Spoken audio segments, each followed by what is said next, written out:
अस्सलाम वालेकुम everyone, welcome back to my channel. आज हम बात करेंगे कि फिलहाल जो यूएसए में सिचुएशन है वो कैसी है, क्या हो रहा है। जो सफरी पाबंदियों के बारे में बताया जा रहा था, काफ़ी जो हलचल है वो मची थी कि थ्री जो कैटेगरी है उसमें डिवाइड कर दिया गया है, जो डिफरेंट कंट्रीज को और पाकिस्तान को भी ऑरेंज लिस्ट में डाल दिया है, येलो लिस्ट में डाल दिया जाएगा। ये हो जाएगा, फलां जो कंट्रीज हैं वो रेड लिस्ट में आगे हैं और जो रेड लिस्ट में आ जाएंगे उनको यूएसए में एंटर होने का बिल्कुल परमिशन नहीं होगी।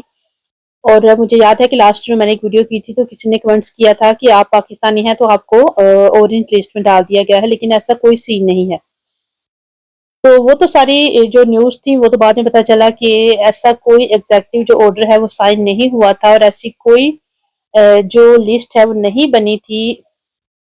लेकिन अब फिलहाल जो सिचुएशन इस वक्त है सफरी पाबंदियों के बारे में, वो क्या है वो मैं आप लोगों के साथ शेयर करूंगी। और जो स्टूडेंट्स हैं जिनके पास ग्रीन कार्ड है उनकी क्या सूरत हाल है, जो कौन सी ऐसी मिस्टेक्स हैं जो आप करते हैं तो आपका वीज़ा जो है वो मनसूख हो सकता है। और इसके अलावा हम बात करेंगे कि अगर आप किसी अपने कंट्री में जाते हैं तो वहाँ से वापस आने में आपको कौन सी मुश्किलात हैं का सामना करना पड़ सकता है। इन तमाम टॉपिक्स के ऊपर हम बात करेंगे। जो आपके कुछ कमेंट्स भी होते हैं तो मैं कोशिश करती हूँ कि वीडियो में ही आंसर कर दूँ, वन बाय वन आंसर करने के वीडियो में ही सबको एक साथ ही आंसर कर दूँ। सबसे पहले हम बात करते हैं कि अभी फ़िलहाल जो सफ़री पाबंदियों के बारे में जो रिसेंटली अपडेट है वो क्या है।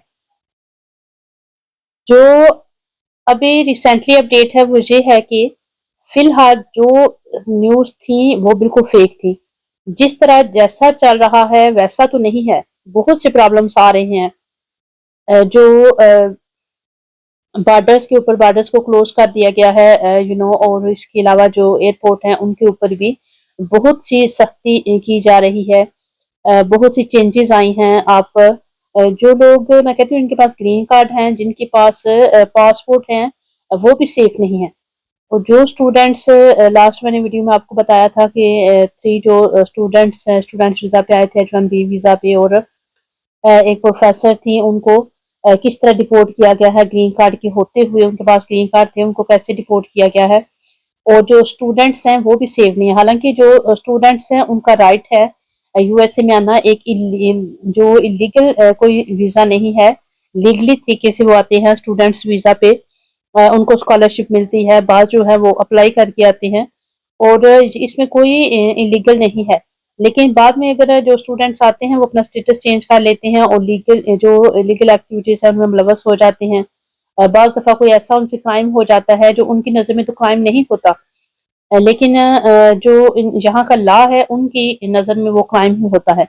और जो इनके रूल्स हैं, जो इनके यहाँ के असूल हैं, जो यहाँ का लॉ है उसके ऊपर पूरा नहीं उतरते हैं तो फिर उनको जो है वो पकड़ में आते हैं और जो रेड्स वाले हैं उनकी ज़द में आते हैं, फिर उनको जो क्रिमिनल लिस्ट में डाल दिए। चाहे आपकी किसी के साथ थोड़ी बहुत कोई फाइट भी होती है तो आपके ऊपर केस हो जाता है, पुलिस वहाँ पहुँच जाती है। यहाँ का ये भी लॉ है कि जब भी कोई किसी के साथ कहीं कोई आपकी चाहे गाड़ी का एक्सीडेंट हो गया है या एक्सीडेंट नहीं भी हुआ, सिर्फ गाड़ी थोड़ी बहुत आपस में लग भी गई है या कहीं आप जा रहे हैं रास्ते में कोई आप किसी के साथ हैपन हो गया है तो पुलिस फौरन से आ जाती है। आप खुद कॉल ना करें, आप कोशिश करें कि पुलिस तक बात ना पहुंचे, हम कॉल ना करें, लेकिन जो पास लोग होते हैं देख रहे होते हैं उनमें से चाहे कोई कॉल कर दी और फौरन से पुलिस वहां पहुंच जाती है। और आपका जाहिर बात है कि जब एक दफा नेम आ जाता है, चाहे मामूली ही केस क्यों ना हो, लेकिन जब एक दफा आपका नाम आ जाता है तो इनका तो अब पर्पस ही यही बन चुका है कि डिपोर्ट करना ही करना है। जो क्रिमिनल लोग हैं उनको, चाहे आप स्टूडेंट्स वीज़ा पे आए हैं, चाहे H1B वीज़ा पे आए हैं, चाहे किसी भी आपकी वीज़ा की कैटेगरी है, चाहे आप ग्रीन कार्ड होल्डर्स हैं या यहाँ के परमानेंट रेजिडेंसी है आपके पास, आप चाहे कितने सालों से यहाँ रह रहे हैं, लेकिन अगर आपने कोई ऐसा क्राइम किया है जो यहाँ की लॉ के खिलाफ है तो आपको डिपोर्ट होना ही होना है। तो आपको हमें डिपोर्ट करने के लिए, जो हम पाकिस्तानी इंडियंस और दूसरे कंट्री से लोग इधर रहते हैं, हमको डिपोर्ट करने के लिए इनको जिस हद तक की भी जाना पड़े तो ट्रम्प साहिब जो हैं वो जिस हद तक भी जाना चाहे वो जा सकते हैं, क्योंकि उनके पास थ्राइस हैं। इस वक्त उनके पास हुकूमत है, वो जो चाहे वो कर सकते हैं। तो इससे बचने के लिए बेस्ट वे ये है कि फिलहाल जो सफरी पाबंदियों के बारे में जो न्यूज़ थी वो बिल्कुल फेक थी। जिस तरह जैसा चल रहा है वैसा तो नहीं है, बहुत से प्रॉब्लम्स आ रहे हैं। तो इससे बचने के लिए बेस्ट वे ये है कि फिलहाल अभी मैं कहती हूँ कि आप कि कोई ऐसा कदम ना उठाएं जो आपके लिए प्रॉब्लम्स क्रिएट करे, जिसकी वजह से आपको किसी भी प्रॉब्लम्स का अदा ना करे कि आपको फेस करना पड़े प्रॉब्लम्स। तो बेस्ट वे ये है कि जहां अगर आप अपने होम कंट्री में हैं तो फौरन से, मैंने पहले भी अपनी वीडियो में बताया था कि फौरन से आप यूएसए में आ जाएं, क्योंकि आप यहाँ होंगे तो उनकी पकड़ में आएंगे तब ही आप डिपोर्ट होंगे। लेकिन अदरवाइज आप पहले से अपने होम कंट्री में होंगे तो वापस आना आपके लिए बहुत से प्रॉब्लम्स पैदा कर सकता है। अगर आप वापस आ भी जाते हैं तो एयरपोर्ट पे हो सकता है कि आपको ऐसी कोई रिस्ट्रिक्शन लगा दी जाए, ऐसा कोई आपके जो पासपोर्ट है उसके ऊपर कोई ऐसी गलती आपकी नोट कर ली जाए या पकड़ ली जाए जिसके बिना पर आपको वहां से ही डिपोर्ट कर दिया, जो वापस अपने होम कंट्री भेज दिया जाए। तो आप अगर पाकिस्तान में होंगी, आपकी फैमिली इधर होगी, तो बहुत से प्रॉब्लम्स ऐसे हो सकते हैं।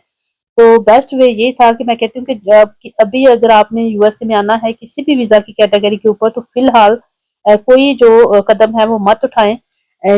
आप थोड़ा वेट कर लें, जो ही सूरत हाल बेहतर होगी तो आप अपने लिए कोई हाल निकालें।